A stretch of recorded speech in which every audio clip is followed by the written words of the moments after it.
If the Russian Aerospace Forces' performance took NATO by surprise, it is because earlier Russian operations did not suggest that level of ability. Russian aviation took serious losses in the 2008 conflict with Georgia. 7 aircraft shot down, including a Tu-22M bomber, 4 damaged, or 1 lost per each 17 combat missions. There was practically no new aircraft procurement since 1994. Russian aircrews flew far fewer hours than their NATO counterparts. But the Georgia conflict served as a wake-up call and led to reforms which proved both crucial and successful. Russian air power was reduced in numbers and reorganized into 8 air bases, each supporting several air groups based on individual airfields, which allowed individual pilots to get more flying time. In 2012, the air bases and air groups were renamed divisions and regiments. Starting with 2012, new and modernized aircraft began to enter service in large numbers. By 2014 and 2015, Russian air forces were receiving 100 new or thoroughly modernized aircraft a year, and that pace is expected to continue in 2016.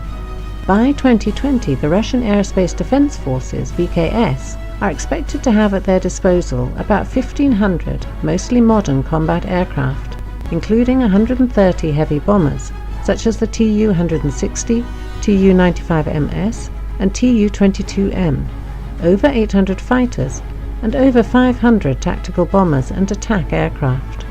These reforms led to the Russian VKS demonstrating a number of capabilities which seemed beyond its reach only 7 years earlier. The ability to deploy and sustain a force of 100 combat aircraft for several months in difficult conditions, and the ability to sustain a high rate of combat missions.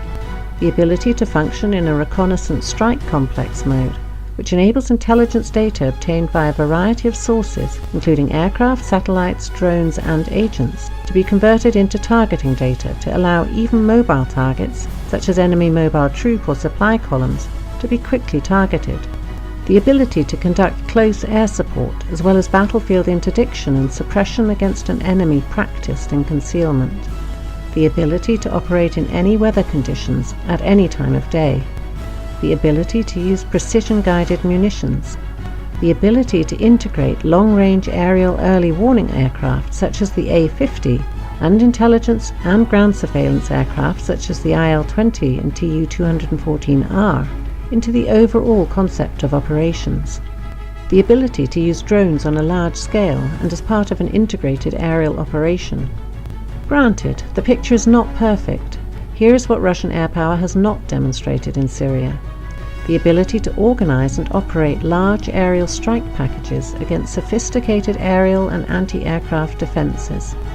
To be sure, while US and some NATO forces may have had that ability a decade ago, it has been degraded by NATO air power being used in Afghanistan and Iraq. The ability to use large numbers or a large variety of precision-guided munitions. Russian aircraft did use many satellite-guided CAB-500R bombs and Kh-29L laser-guided missiles, but most of the munitions dropped were unguided bombs and aerial rockets, aided by sophisticated onboard digital ballistic computers, which allowed them to strike their targets with a fair degree of accuracy. Russia does not have tactical standoff munitions like the SDB or AASM or the JASSM tactical cruise missile. Such weapons are in development and have been shown at MAX 2015, but they will not be in service for years. On the other hand, perhaps there is a silver lining in this, because Russia is not over-reliant on satellite navigation systems to the same extent as NATO is, which might well experience a shock once it tries to use such weapons against opponents more sophisticated than the Taliban. The maturity of some of the most modern aerial systems which entered service only very recently.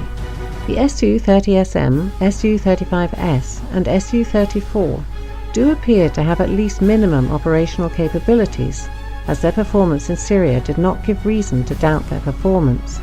At the same time, the conflict did not push them to the edge of their performance, as most of the missions were performed equally well by the much older, though upgraded Su-24 bombers.